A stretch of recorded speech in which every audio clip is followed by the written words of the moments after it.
Oke, assalamualaikum. Kembali lagi dengan saya. Perkenalkan, nama saya Dandi Anastasia. Di kesempatan kali Dicit. Oke, kita lanjut ya. Di kesempatan kali ini saya akan membahas mengenai tugas ke-12 atau assignment 12 dalam pertama ini. Untuk materinya ini saya akan membahas di tugas kali ini di assignment 12 saya akan membahas mengenai business intelligence. Untuk penjelasannya, di sini saya ditugaskan untuk menjelaskan 4 poin ya dari jurnal yang saya temukan di website Science Direct. Adapun poin-poin tersebut saya jelaskan. Untuk poin yang pertama, apa yang melatar belakangi penelitian tersebut. Lalu yang kedua, tujuan dari penelitian tersebut. Ketiga, teknik dari metodologi yang digunakan pada penelitian tersebut. Lalu keempat, kesimpulan dari penelitian tersebut. Adapun jurnal tersebut dimuat dalam kedua bentuk paper ya, dimana paper 1 itu untuk jurnal atau buku lokal, dan paper kedua untuk buku atau jurnal internasional. Oke, kita lanjut untuk ke paper pertama.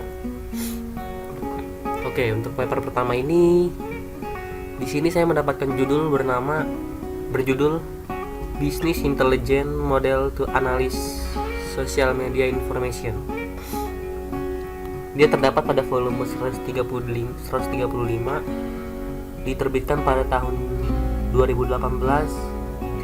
Ada pada page 5-14. Nama autor ini sendiri bernama Parama Fadli Kurnia Suhartijo. Diterbitkan oleh Computer Science Bina Nusantara University atau BINUS, Jakarta, Indonesia 11480. Untuk URL sumbernya saya mendapat dari Science Direct dan ini doinya. Oke, kita lanjut ke pembahasan. Oke, di sini merupakan tampilan utama dari jurnal tersebut, nama autornya, nama judulnya, dan lain-lain. Kita lanjut ke pembahasan. Oke, untuk pembahasan yang pertama ini saya akan membahas tentang poin pertama, yaitu apa yang melatar belakangi penelitian tersebut. Oke, akan saya baca. Saat ini media sosial adalah hal yang wajar yang dimiliki oleh semua kalangan, baik anak-anak, remaja hingga dewasa. Peran mereka ini sendiri yang memudahkan penggunanya untuk dengan mudah berpartisipasi, berbagi, dan membuat konten, termasuk blog, jejaring sosial, wiki, forum, dan lain-lain. Jadi fungsi media sosial itu saat ini itu berfungsi untuk berbagi konten ya, termasuk berkomunikasi antar pengguna. Dari data statistik yang diperoleh dari smartinsight.com, jumlah pengguna Facebook aktif itu mencapai 1,59 triliun ya, cukup banyak. Twitter mencapai 320 juta, Instagram mencapai 400 juta, dan sebagainya. Cukup banyak ya penggunanya. Dari data yang didapatkan oleh Smart Insight, mengingat dari pengguna aktif yang cukup besar yang dijelaskan di atas, memiliki dampak signifikan terhadap kegunaan media sosial itu sendiri. Kami juga menyadari pemasaran, kami itu sendiri merupakan autornya, bahwa pemasaran media sosial memerlukan pemantauan untuk mencegah strategi yang menyesatkan atau promosi, sehingga harus tepat bidang apa yang harus dipantau untuk melakukan pemasaran di media sosial. Oke, kita lanjut. Nah, di sini tujuannya dari penelitian tersebut. Dalam penelitian ini akan dirancang dan diimplementasikan model data warehouse dan perangkat lunak untuk sistem BI atau Business Intelligence. Untuk selanjutnya BI akan saya jelaskan menjadi Business Intelligence, akan saya singkat menjadi BI. Sumber data akan diekstraksi dari data akun di Facebook dan Twitter. Keduanya akan diklasifikasikan ke dalam beberapa topik yang ada dalam golongan hiburan, ekonomi, kesehatan, kuliner, gaya hidup atau lifestyle, otomotif, politik, sepak bola, teknologi, dan perjalanan. Metode klasifikasi teks untuk media sosial akan diuji pada 3 algoritma, yaitu yang pertama Naive Bayes, Decision Tree, dan SVM. Mungkin kalian sudah mengerti ya, Sudah paham mengenai Naive Bayes dan Decision Tree atau pohon keputusan? SVM ini sendiri merupakan kependekan dari Support Vector Machine. Oke, sementara itu metode desain yang akan digunakan untuk data warehouse adalah metode Kimball, dan yang terakhir dalam desain BI atau Business Intelligence menggunakan metode Karlov-Verschel. Oke, kita lanjut ke poin selanjutnya. Teknik dari metodologi yang digunakan pada penelitian tersebut. Langkah-langkah yang terlibat dalam penelitian ini adalah pengumpulan data yang pertama, lalu data analisis, desain data warehouse, desain BI, klasifikasi teks dan metode evaluasi. Klasifikasi teks ini 3 tadi ya, SVM, Decision Tree, dan Naive Bayes. Proses pelatihan pada setiap metode klasifikasi teks menggunakan data yang diperoleh dari hasil gabungan beberapa tabel data internal perusahaan. Lalu, uji klasifikasi ini dilakukan dengan menggunakan metode validasi K-cross dengan nilai K sama dengan 10. Oke. Tes ini bertujuan untuk mengetahui keakuratan metode Naive Bayes, SVM atau itu Support Vector Machine, dan Decision Tree dalam klasifikasi teks menggunakan pelatihan data yang berbeda dan pengujian data. Evaluasi pengembangan sistem BI menggunakan metode User Acceptance Test atau UAT yang dilakukan hingga sistem benar-benar sesuai dengan harapan pengguna. Lanjut. Ya, ini merupakan tampilannya ya. Dari teknik tersebut, dari dua buah platform Facebook dan Twitter yang akan dilakukan pengujian digabungkan dalam satu API, lalu dilanjutkan ke dalam metode crawler. Nah, metode crawler ini akan membawa ke dalam database sosial media. Nah, di sini terdapat 3 buah flow alur ya, dimana jika kita menggunakan sebuah teks klasifikasi seperti Naive Bayes, SVM, dan Decision Tree, kita akan dibawa ke alur ini lalu dilanjutkan ke dalam database analisis. Lalu untuk alur kedua atau flow kedua, di sini ada metode ATL process di mana akan dibawa ke dalam bentuk data warehouse. Jika kita tidak menggunakan teknik klasifikasi teks, kita bisa melanjutkan langsung ke dalam data warehouse ya. Tapi kalau kita menggunakan teknik klasifikasi, kita akan dilanjutkan ke database analisis, lalu ke ATL, lalu ke data warehouse. Oke, dilanjutkan oleh visualisasi BI ya dengan data warehouse. Lalu dibagikan ke dalam bentuk 2 user ya, dimana di sini bisa dilihat oleh user desktop dan mobile, dapat diakses oleh pengguna mobile. Lanjut. Oke, dari penelitian tersebut didapatkan ya ke 10 data. Ini data didapatkan dari hasil wawancara. Tadi kan K-nya ada 10 ya. Nah, dari ke semua K ini atau cluster ini terdapat beberapa buah test case, dimana pada cluster pertama ini untuk tes pertama dia mendapatkan 73 sampai 73% ya. Lalu K2 juga, K3 rata-ratanya 62. Lalu dilakukan pengujian kedua kalinya, didapatkan rata-rata 71%. Untuk ketiga 73, 74 dan menurun. Jadi perubahannya itu sangat konstan ya. Oke, kita lanjut. Untuk tes kedua dan tes ketiga sampai tes keempat tuh cukup konstan perubahannya, penaikannya.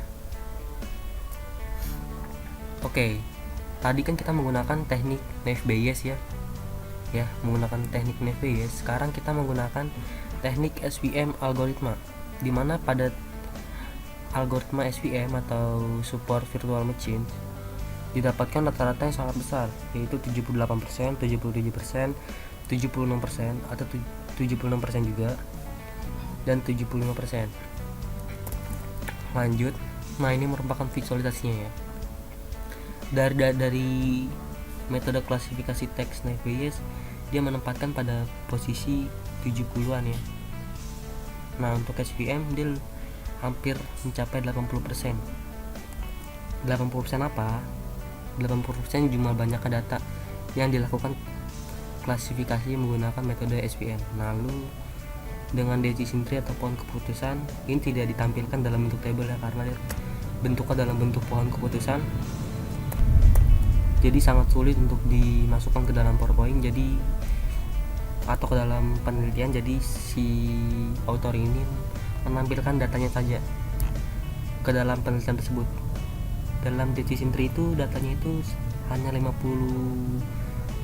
ke atas ya, sangat tidak akurat. Oke, kita lanjut ya. Pada slide ini merupakan desain data warehouse-nya. Desain ini menggunakan MySQL menggunakan MySQL untuk mendesain data warehouse-nya. Oke, kita lanjut ya. Ini juga sama yang tadi untuk Facebook, yang sekarang untuk Twitter. Oke, dari penjelasan tersebut didapatkan sebuah kesimpulan bahwa dari ekonomi ini terdapat 1000 post ya yang terkait dengan topik ekonomi, health, kuliner, dan lain-lain. Terdapat banyak komen, jadi kita tidak perlu melihat satu persatu sebuah post ya.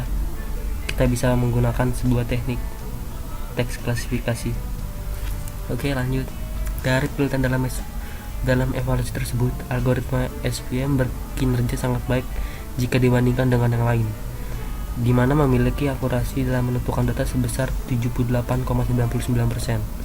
Aplikasi bisnis intelijen ini sangat berguna untuk memantau kinerja berita yang diposting di media sosial, baik dari akun internal perusahaan maupun dari pesaing secara real time, sehingga tidak perlu lagi mengunjungi satu persatu akun di media sosial. Oke, sekarang kita lanjut ke paper kedua ya. Untuk paper kedua ini sendiri dalam jurnal nasional berjudul Business Intelligence and Analytics in Small and Medium Size Enterprise. Lalu pembahasannya itu tentang Systematic Literature Review. Jadi pada pembahasan kali ini di paper kedua akan membahas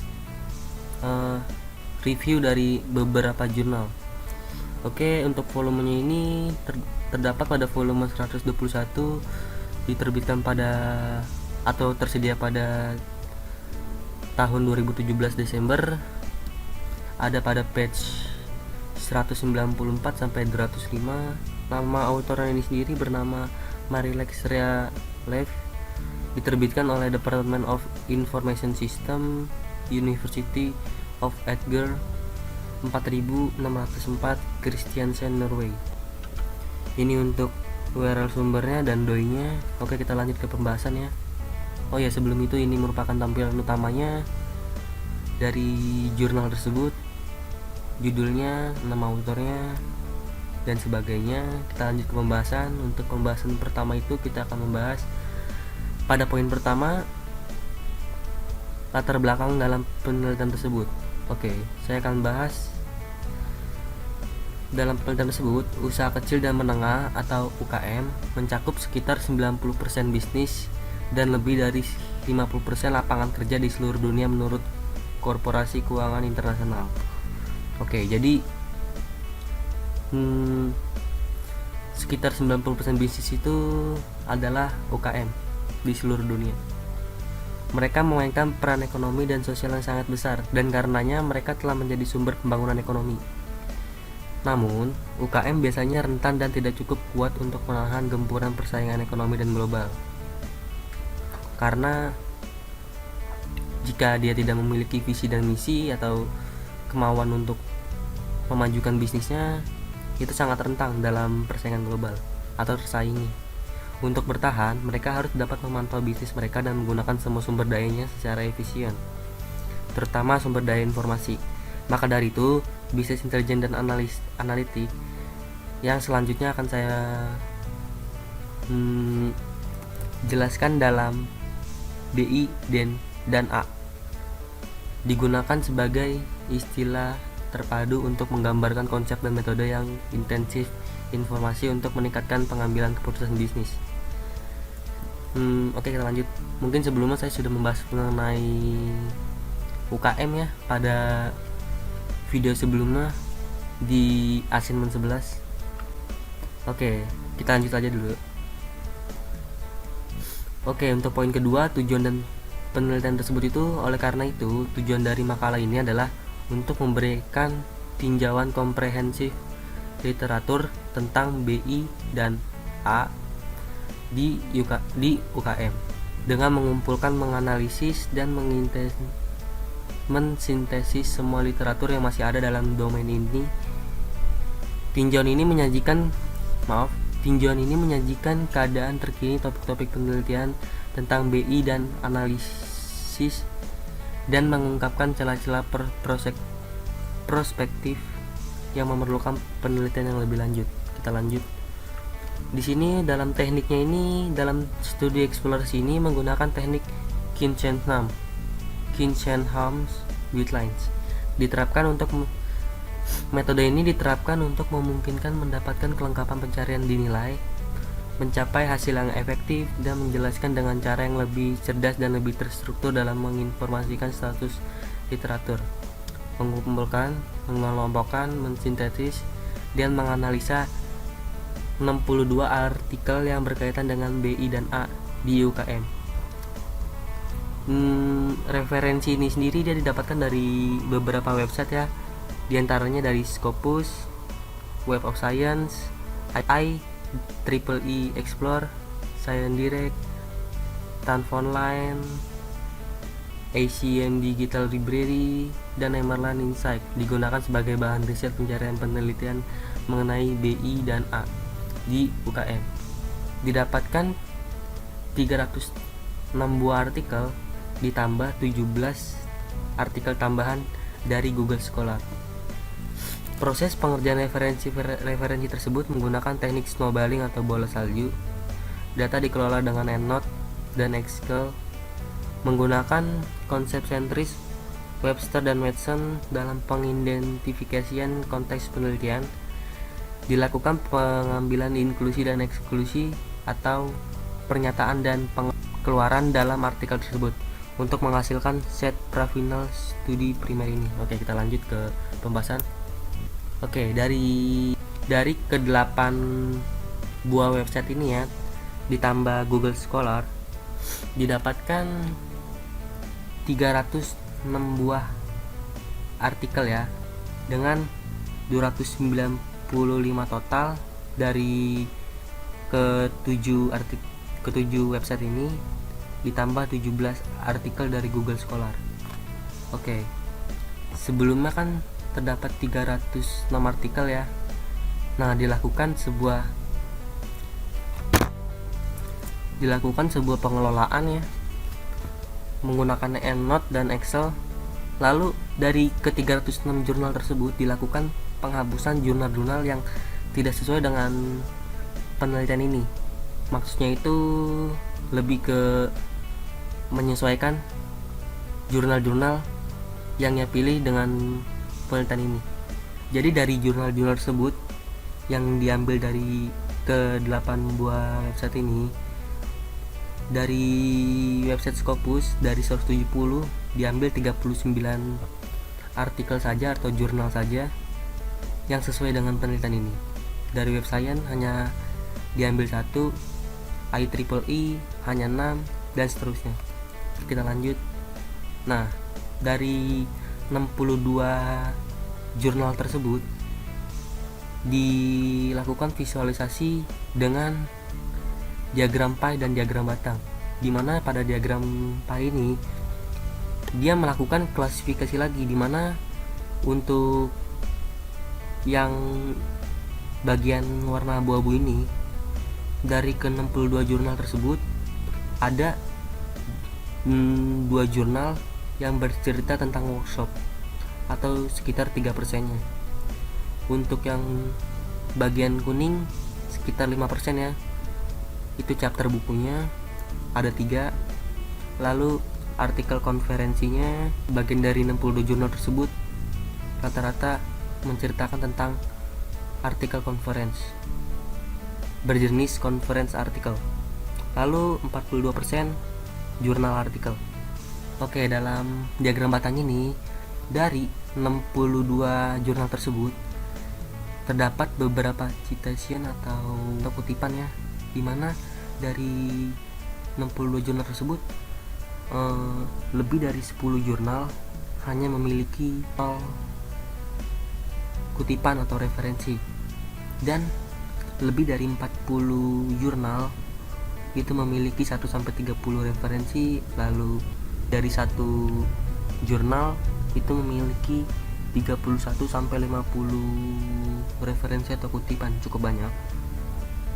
Lalu yang terakhir, lebih dari satu jurnal memiliki 50 ke atas referensi, cukup banyak ya. Lalu kita lanjut. Lalu sang author mengklasifikasikan ke 62 jurnal tersebut ke dalam bentuk tahun terbitnya. Oke, pada pembahasan kali ini pembahasan dijelaskan mengenai menggunakan diagram scatter ya, atau sebaran data, dan diagram batang. Untuk diagram scatter atau sebaran data ini rata-rata dalam ke-62 jurnal tersebut ada diterbitkan pada tahun 2000, 2001 hanya 0 ya. 2002 sampai 2003, 2003 sampai 2004 ada 2 jurnal. Lalu yang paling banyak itu jurnal pada tahun 2011 sampai 2012, berkisar 13 jurnal. Oke, lanjut ke yang B. Dari 62 jurnal tersebut, rata-rata jurnal tersebut itu menceritakan mengenai studi kasus ya. Ada lebih dari 5 jurnal ada yang menceritakan tentang interview dalam yang berkaitan dengan itu ya, BI dan analisis, bisnis intelijen dan analisis. Dan yang terakhir ini tidak diberitahukan ya, dia ini menceritakan tentang apa ya, ada sekitar 25 lebih jurnal. Oke, kita lanjut.